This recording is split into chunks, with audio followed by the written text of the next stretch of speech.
Hello friends, myself RV Prasad. Welcome to my YouTube channel RV edu point. दोस्तों, जैसा कि आप जानते हैं कि अपने चैनल के माध्यम से हम फिजिक्स, मैथ एवं अन्य विषयों से संबंधित विभिन्न तथ्यों को देते रहते हैं। तो यदि आप हमारे यूट्यूब चैनल पर पहली बार तो प्लीज़ चैनल को सब्सक्राइब कर लें, ताकि हमारे द्वारा दिए गए हर वीडियो क्लिप का नोटिफिकेशन आपको मिलता रहे। तो आज हम फिजिक्स में धारावाही वृत्ताकार लूप के कारण एक्सियल पॉइंट पर चुंबकीय क्षेत्र की तीव्रता के लिए जो फार्मूला होता है उसका डेरिवेशन करेंगे और उस चुंबकीय क्षेत्र की दिशा के विषय में भी हम चर्चा करेंगे। तो ये हमारा एक धारावाही लूप है जिसकी त्रिज्या a है और इसका एक्सिस OX है, इसका एक्सिस OX है और इस धारावाही लूप के कारण इसके एक्सियल पॉइंट P पर चुंबकीय क्षेत्र की तीव्रता ज्ञात करनी है और धारा इसमें I प्रवाहित हो रही है। धारा की दिशा क्लॉकवाइज डायरेक्शन में है, यानी इस धारावाही लूप में जिसकी त्रिज्या a है, धारा I घड़ी की दिशा में क्लॉकवाइज डायरेक्शन में प्रवाहित हो रही है और इस धारावाही लूप के कारण इसके चारों ओर चुंबकीय क्षेत्र उत्पन्न होगा और उसी चुंबकीय क्षेत्र की तीव्रता हमको एक ऐसे पॉइंट पर ज्ञात करनी है जो इस धारावाही लूप के अक्ष पर है। अब यहाँ पर इस तरह का ये धारावाही लूप है, ये इस तरह का, और इस धारावाही लूप का ये एक्सिस है इस तरह से और इस एक्सिस पर पॉइंट P है। इसी पॉइंट P पर हम चुंबकीय क्षेत्र की तीव्रता के लिए फार्मूले का डेरिवेशन करेंगे। तो उसके लिए इस लूप पर एक छोटा सा एलिमेंट इस तरह का dl लेते हैं, ये छोटा सा एलिमेंट dl लेते हैं और आप जानते हैं कि किसी चालक खंड के कारण किसी बिंदु पर चुंबकीय क्षेत्र की तीव्रता के लिए उस चालक खंड को उस बिंदु P से मिलाते हैं। तो ये हमारा अगर धारावाही लूप है और यहाँ पर हमने चालक खंड dl लिया है, जैसा कि इसमें दिख रहा है ये dl है और इस dl के कारण इस बिंदु P पर चुंबकीय क्षेत्र की तीव्रता ज्ञात करनी है। तो इस dl को इस पॉइंट P से मिलाएंगे। तो हम इस dl को इस तरह से इसके एक्सिस पर स्थित कोई पॉइंट P है उससे मिला रहे हैं। तो इस पॉइंट P की इस dl से जो दूरी होगी वो एक समकोण त्रिभुज OPDL के कर्ण के बराबर होगी, हाइपोटेनियस के बराबर होगी। तो हाइपोटेनियस को हम लिखेंगे लंब का स्क्वायर प्लस आधार का स्क्वायर, उसको अंडर रूट में कर देंगे तो ये हाइपोटेनियस की लंबाई होगी और हाइपोटेनियस की लंबाई ही इस dl से इस बिंदु P की दूरी है। तो ये हमारी दूरी निकल गई इस dl से पॉइंट P की और यहाँ पर धारा I प्रवाहित हो रही है और आगे इस dl एवं इस a square plus x square under root में इसको हम r से लिख रहे हैं। तो r बराबर under root a square plus x square. तो under root a square plus x square की दिशा ये है और dl की दिशा जैसे ये लूप है इस पर dl इस तरह से है। तो इस dl और इस r की दिशा के बीच का कोण 90 डिग्री है। तो हमारे पास क्या निकला, थीटा का मान 90 डिग्री निकला और r का मान निकला under root a square plus x square और dl चालक खंड अवयव है और ये पॉइंट P है। तो इस पॉइंट P पर चुंबकीय क्षेत्र की तीव्रता के लिए हम बायो-सेवर्ट लॉ का फार्मूला लगाएंगे, B equal to μ0/4 into I into dl into sine 90 होगा यहाँ पर क्योंकि थीटा का मान 90 हो गया। अब बटा r स्क्वायर की जगह लिखेंगे a square plus x square. ये हमारा बायो-सेवर्ट लॉ से संबंधित फार्मूला हो गया इस dl के कारण इस बिंदु P पर चुंबकीय क्षेत्र की तीव्रता के लिए।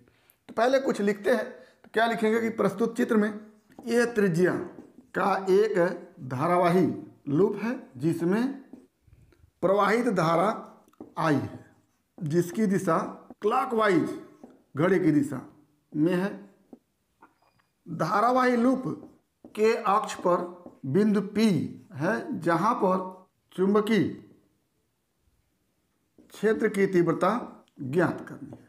इसके लिए लूप पर एक चालक खंड dl लेते हैं जिससे बिंदु P की दूरी r बराबर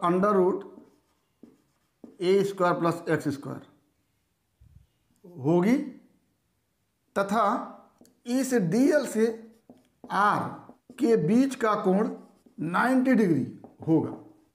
इस चालक खंड dl के कारण बिंदु P पर चुंबकीय क्षेत्र की तीव्रता बायो-सेवर्ट के नियमानुसार dB equal to μ0/4 I dl sin 90, क्योंकि ये dl इस दिशा में होगा और ये r इस दिशा में इस तरह से होगा, तो dl और r के बीच का कोण 90 डिग्री होगा। तो sin 90/r² dB equal to μ0/4 into I dl sin 90/a² plus x²। sin 90 का मान 1 होता है, तो एक स्टेप और बढ़ते हैं। dB equal to μ0/4 into I dl a² plus x²। ये हमारा बायो-सेवर्ट लॉ के अनुसार इस पॉइंट P पर चुंबकीय क्षेत्र की तीव्रता हो गई। अब इस चुंबकीय क्षेत्र की तीव्रता की दिशा की बात करें हम, तो दाएं हाथ की हथेली का नियम लगाते हैं, तो ये हमारा होगा धारावाही लूप और इस तरह से इसमें क्लॉकवाइज डायरेक्शन में विद्युत धारा की दिशा है। और जब इस तरह से हम पॉइंट P की तरफ संकेतित करेंगे तो पॉइंट P पर चुंबकीय क्षेत्र की तीव्रता की दिशा हमारे हथेली के द्वारा लगाए गए बल की दिशा में होगी, यानी इस तरह से इस दिशा में होगी। तो ये हमारा चुंबकीय क्षेत्र की तीव्रता पॉइंट P पर dB है और dB की दिशा क्या होगी, इस हथेली के लंबवत ऊपर की ओर। तो ये dB की दिशा हो जाएगी, ये dB की दिशा हो गई। अब इस dB की दिशा को दो कंपोनेंट में वियोजित करेंगे, एक अक्ष के लंबवत कंपोनेंट और एक अक्ष के अनुदिश कंपोनेंट, अक्ष के एकवर्डिंग कंपोनेंट। तो ऐसी स्थिति में हमको इस dB और अक्ष के लंबवत कंपोनेंट के बीच कोण चाहिए।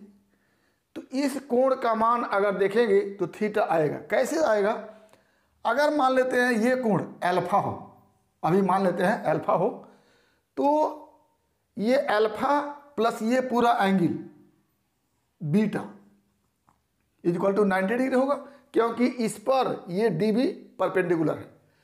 तो क्या लिखेंगे, alpha plus beta equal to 90 degree. और इस थीटा और इस बीटा को जोड़ेंगे तो ये भी 90 डिग्री हो जाएगा। तो theta plus beta equal to 90 degree. तो ऐसी स्थिति में क्या देख रहे हैं कि अल्फा की जगह थीटा होगा, यानी ये अल्फा थीटा के बराबर होगा, अर्थात ये कोण थीटा होगा।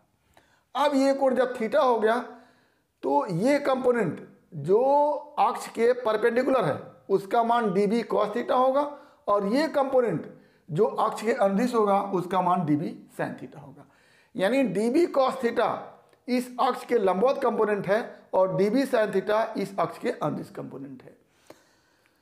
तो क्या लिखेंगे कि चुंबकीय क्षेत्र की तीव्रता की दिशा वेक्टर r के लंबवत होगी। इस dB को दो लंबवत घटकों में वियोजित करने पर लंबवत घटक कौन कौन से होंगे, पहला अक्ष के अनुदिश तथा अक्ष के लंबवत, अक्ष के अनुदिश तथा अक्ष के लंबवत। ये dB को दो घटकों में वियोजित किया, एक अक्ष के अनुदिश और दूसरा अक्ष के लंबवत। वियोजित करने पर अक्ष के लंबवत घटक dB cos थीटा तथा अक्ष के अनुदिश घटक dB sin थीटा होगी, dB sin थीटा होगा। अब ये हमारा हो गया डी बी साइन थीटा अक्ष के अनुदिश घटक और डी बी कॉस थीटा अक्ष के लंबवत घटक। अब यदि पूरे लूप को, इस पूरे धारावाही लूप को छोटे छोटे डीएल में बांट दिया जाए, और जब छोटे छोटे डीएल में बांट दिया जाएगा तो हर डीएल का एक अपोजिट चालक खंड होगा। इस डीएल का अपोजिट चालक खंड नीचे होगा। अगर यहाँ पर डीएल लेते हैं तो इसका अपोजिट चालक खंड इधर होगा। तो हर डीएल का अपोजिट चालक खंड होगा और हर अपोजिट चालक खंड का डी बी कॉस थीटा जो लंबवत घटक है वो उसके अपोजिट होगा। जैसे यहाँ पर हमने एक दूसरा चालक खंड ले लिया डीएल। अब इसके कारण जो चुंबकीय क्षेत्र की तीव्रता डी बी होगी वो इस दिशा में होगी, बिल्कुल ऊपर की तरह। इस डी बी का दो कंपोनेंट लेंगे, एक होगा डी बी कॉस थीटा और दूसरा होगा डी बी साइन थीटा। तो ये पहले चालक खंड का डी बी कॉस थीटा दूसरे चालक खंड के डी बी कॉस थीटा से कैंसिल हो जाएगा और दोनों चालक खंड के लिए डी बी साइन थीटा आपस में जुड़ेगा। यानी इस लूप पर जितने भी चालक खंड डीएल लेगी सब के लिए डी बी कॉस थीटा एक दूसरे के अपोजिट होगा और सब एक दूसरे को कैंसिल कर देंगे। बचेगा क्या? डी बी साइन थीटा सब एक दूसरे से जुड़ जाएंगे। तो क्या लिखेंगे कि यदि चालक खंड डीएल के विपरीत दिशा में एक अन्य समान चालक खंड डीएल लिया जाए तो इसके कारण बिंदु P पर चुंबकीय क्षेत्र की तीव्रता का घटक डी बी कॉस थीटा एक दूसरे को निरस्त करेंगे और घटक डी बी साइन थीटा एक दूसरे में जुड़ेंगे। अतः दोनों चालक खंड के कारण बिंदु P पर चुंबकीय क्षेत्र की तीव्रता जुड़कर लूप के अक्ष के अनुदिश होगी। यानी डी बी कॉस थीटा पहले चालक खंड के कारण और डी बी कॉस थीटा दूसरे चालक खंड के कारण दोनों एक दूसरे के बराबर परंतु अपोजिट दिशा में है, तो दोनों एक दूसरे को निरस्त कर देंगे। लेकिन डी बी साइन थीटा इस चालक खंड के कारण भी अक्ष के अनुदिश है और डी बी साइन थीटा इस चालक खंड के कारण भी अक्ष के अनुदिश है, तो दोनों एक दूसरे से जुड़ेंगे और उनकी दिशा क्या हो जाएगी? अक्ष के अनुदिश ही होगी। इसी तरह से यदि पूरे धारावाही लूप को छोटे छोटे डीएल में बांट दिया जाए तो सभी चालक खंड के कारण इस बिंदु P पर चुंबकीय क्षेत्र की तीव्रता का घटक डी बी साइन थीटा जुड़ेगा और धारावाही लूप के अक्ष के अनुदिश होगा। इसका मतलब यह है कि अगर इस डी बी साइन थीटा का हम समाकलन कर दें पूरे धारावाही लूप के लिए तो हमको इस लूप के कारण बिंदु P पर चुंबकीय क्षेत्र की तीव्रता मिलेगी जिसकी दिशा इस धारावाही लूप के अक्ष के अनुदिश होगी। तो क्या लिखेंगे कि इस प्रकार यदि संपूर्ण लूप को समान चालक खंड डीएल में बांट दिया जाए तो सभी चालक खंड के कारण परिणामी तीव्रता B बराबर integration D B sine theta होगा, जो कि संपूर्ण लूप के कारण चुंबकीय क्षेत्र की तीव्रता होगी। कहने का आशय यह है कि इस पूरे लूप को छोटे छोटे डीएल में बांट दिया जाए और प्रत्येक डीएल के कारण इस बिंदु P पर चुंबकीय क्षेत्र की तीव्रता का घटक डी बी साइन थीटा को ऐड कर दिया जाए तो पूरे लूप के कारण चुंबकीय क्षेत्र की तीव्रता बिंदु P पर मिलेगी। और इसका आशय यह होता है कि इस डी बी साइन थीटा का पूरे लूप के लिए समाकलन कर दिया जाए। यानी पूरे लूप के लिए डी बी साइन थीटा का समाकलन कर दें तो इस पूरे लूप के कारण बिंदु P पर चुंबकीय क्षेत्र की तीव्रता मिलेगी।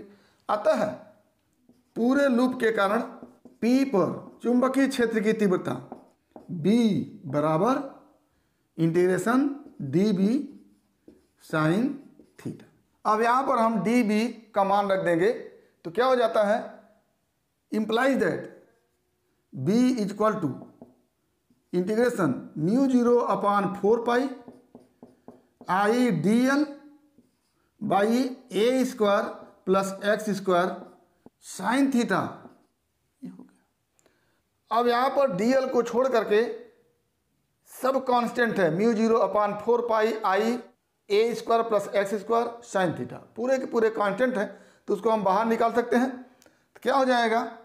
Imply that B equal to mu 0 upon 4 pi I sine theta upon A square plus x square. ये सब कांस्टेंट है, इंटीग्रेशन हो जाएगा dl।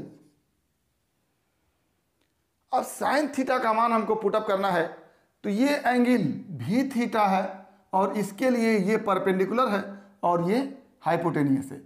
तो साइन थीटा का मान अगर यहाँ से देखें तो क्या हो जाएगा, sine theta equal to perpendicular A बटा hypotenuse under root A square plus x square. तो इस साइन थीटा का मान हम यहाँ पुटअप करते हैं तो क्या हो जाएगा, imply that B equal to mu 0 upon 4 pi into I by A square plus x square, और साइन थीटा का मान रखते हैं तो A by under root A square plus x square. इन सब के बाद हो जाएगा dl। अब यहां से b इक्वल टू क्या हो गया, mu 0 upon 4 pi I A upon A square plus x square के पावर 3/2 ये हो गया, और इंटीग्रेशन dl। अब इस पूरे लूप के लिए इंटीग्रेशन dl करेंगे तो dl dl dl dl इस तरह से पूरा जुड़ेगा, और पूरा जुड़ करके क्या बनेगा, इस धारावाही लूप की परिधि बन जाएगी। तो इंटीग्रेशन dl का मतलब होता है धारावाही लूप की परिधि। तो क्या हो जाएगा यहाँ से, imply that b equal to mu 0 upon 4 pi I a into 2 pi a। इस इंटीग्रेशन का मतलब 2 pi a upon A square plus x square के पावर 3/2। 2 पाई यहाँ से कटेगा 2 बार में, तो क्या हो जाएगा हमारे पास, b equal to mu 0 upon 2 into I A square upon A square plus x square के पावर 3/2। ये हो गया हमारा एक लूप के कारण उसके एक्सिस पर स्थित किसी बिंदु पर चुंबकीय क्षेत्र की तीव्रता, और इसकी दिशा को आप जानते हैं कि डी बी साइन थीटा हर लूप के कारण है और उसकी दिशा अक्ष के अनुदिश है। तो पूरे लूप के कारण जो चुंबकीय क्षेत्र की तीव्रता होगी उसकी भी दिशा अक्ष के अनुदिश हो जाएगी। तो क्या लिखेंगे कि b की दिशा डी बी साइन थीटा की दिशा के अनुदिश अर्थात लूप के अक्ष के अनुदिश होगी। तो ये लूप के अक्ष के अनुदिश क्या होगी, b की दिशा होगी। इतना हो गया। अब यहाँ पर अगर ये एक सिंगल लूप है तो उसके कारण b equal to mu 0 upon 2 I A square upon A square plus x square के पावर 3/2 हो गया। तो अगर n लूपों की एक कुंडली हो, यानी एक कुंडली ऐसी है जिस पर इस तरह के n लूप है, तो एक लूप के कारण ये है तो n लूप के कारण इसका n गुना हो जाएगा। तो क्या लिखेंगे कि यदि I धारा से युक्त n लूपों की कुंडली हो तो बिंदु P पर B बराबर क्या हो जाएगा, mu 0 upon 2 into I A square एक लूप के कारण है तो n लूप है उस कुंडली में, तो क्या हो जाएगा n I A square upon A square plus x square के पावर 3/2। अगर एक कुंडली हो जिसमें इस तरह के n लूप हो तो एक लूप के कारण चुंबकीय क्षेत्र की तीव्रता इतनी है तो n लूप के कारण इसका n गुना हो जाएगा, तो इसमें हम n से मल्टीप्लाई कर लेते हैं। तो ये हो गया n लूपों वाली एक कुंडली के कारण चुंबकीय क्षेत्र की तीव्रता एक्सियल पॉइंट P पर। अब यदि ये P इस धारावाही लूप के केंद्र पर हो, या कह लें x इक्वल टू 0 हो, x इक्वल टू जब 0 होगा तो ये P कहाँ चला जाएगा, इस केंद्र पर चला जाएगा। तो क्या लिखेंगे कि यदि x इक्वल टू 0 अर्थात बिंदु P लूप के केंद्र पर हो, तब क्या हो जाएगा b equal to mu 0 by 2 into n I A square upon x का मान 0 हो गया तो क्या हो जाएगा ए स्क्वायर का 3/2 का मतलब ए क्यूब, और यहाँ से b इक्वल टू क्या आ गया, म्यू 0 अपान 2 इंटू एन आई अपान ए। ये इसके पहले हमने धारावाही लूप के केंद्र पर चुंबकीय क्षेत्र की तीव्रता के लिए फार्मूले को देखा था mu 0 upon 2 into I by A, वहां पर केवल लूप के लिए देखा था। अगर कुंडली होगी और उसमें n टर्न होगी तो ऐसी स्थिति में b इक्वल टू क्या हो जाएगा, μ0/2 इंटू Ni/a, यानी चुंबकीय क्षेत्र की तीव्रता b का मान n गुना बढ़ जाएगा। तो ये हमारा हो गया इस धारावाही लूप के कारण इसके एक्सियल पॉइंट P पर चुंबकीय क्षेत्र की तीव्रता b equal to μ0/2 Ia² plus x² power 3/2। अगर ये लूप न हो करके n लूपों की एक कुंडली हो जाए तो ऐसी स्थिति में b का मान इस मान का n गुना हो जाएगा, जो ये है b equal to μ0/2 Nia² plus x² power 3/2। अब यदि इस बिंदु को इस लूप के केंद्र पर ला दिया जाए, यानी x का मान 0 कर दिया जाए, तो ऐसी स्थिति में b का मान क्या हो जाएगा, μ0/2 इंटू I/a। लेकिन अगर ये कुंडली हो n लूपों की तो ऐसी स्थिति में n का मल्टीप्लाई हो जाएगा। तो हमने आज निष्कर्ष के रूप में क्या देखा कि लूप के कारण अक्षीय स्थिति में बिंदु P पर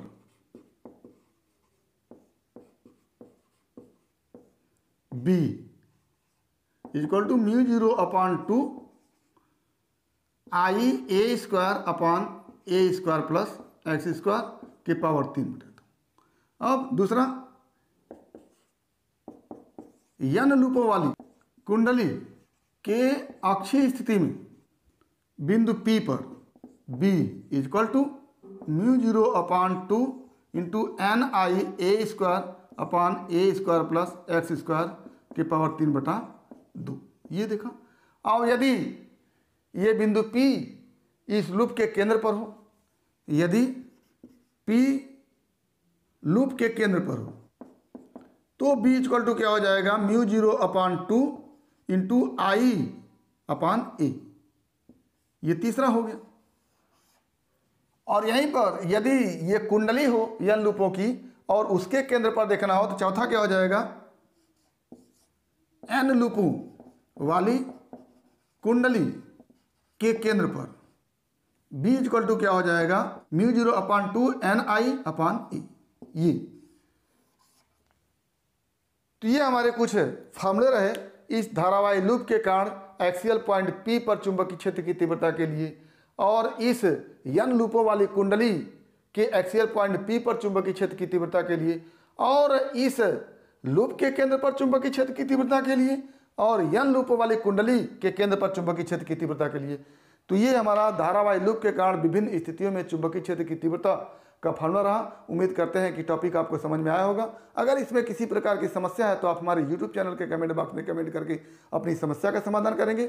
और यदि वीडियो क्लिप पसंद आया तो प्लीज़ लाइक करेंगे, शेयर करेंगे, साथ ही हमारे YouTube चैनल को सब्सक्राइब अवश्य करेंगे ताकि इस तरह के वीडियो क्लिप का नोटिफिकेशन आपको मिलता रहे और आपके फिजिक्स अथवा अन्य विषय की मुकम्मल तैयारी होती रहे। तो आज बस इतना ही। अगला टॉपिक अगले वीडियो क्लिप में एक बार फिर आपके भविष्य के लिए बेस्ट ऑफ लक। धन्यवाद।